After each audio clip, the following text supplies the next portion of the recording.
একজন ব্যক্তির দুইবার জানাজার নামাজ পড়ানো যাবে কিনা? একজন মানুষ মারা গেলে তার জানাজা মূলত একবার পড়তে হয়। কয়বার পড়তে হয় ভাই? একবার পড়তে হয়। জানাজা নামাজ একবারের বেশি না, এটাই হলো মূল।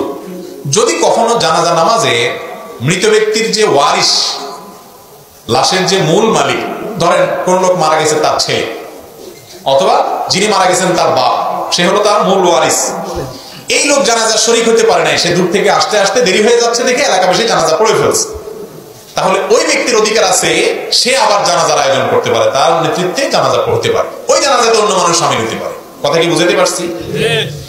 এইভাবে একাধিক জানাজা হয়। কিন্তু আমাদের দেশে যেটা হয় সেটা হলো যে বিদেশে একটা হয়, ঢাকায় না একটা হয়, গ্রামে আরেকটা হয়, যতটা মনে চায় ততটা হয়। আর রাজনৈতিক জানাজার তো কোনো হিসাব নিকাশই নাই। বাইতুল মোকাররম উত্তর গেটে একটা, দক্ষিণ গেটে একটা, সংসদে একটা, শহীদ মিনার নিয়ে আরেকটা, আবার বিনা হুজুর জানাজাও আছে, হাত নামাদিন না জানাজাও আছে, নাস্তিকের জানাজাও আছে, কত আইটেমের জানাজা আমাদের দেশে আছে।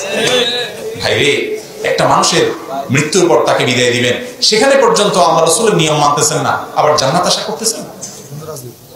তাহলে জানাজা নিয়ে, লাশ নিয়ে রাজনীতি করা যাবে না, কিন্তু আমরা করতেছি। জানাজা কয়টা হবে ভাই? একটা। এমনকি মানুষ মৃত্যুর পর যেখানে মৃত্যুবরণ করে সেখানে দাফন করাই হলো সুন্নাহ, সেখানে দাফন করাটাই হলো কি সুন্নাহ। কিন্তু আমাদের মনে চায় না, লাশ এটারে টানে টানি আমরা আনবো, চেঁচাই আনিয়ে একবার নিজের গ্রামে এনে ঢুকে।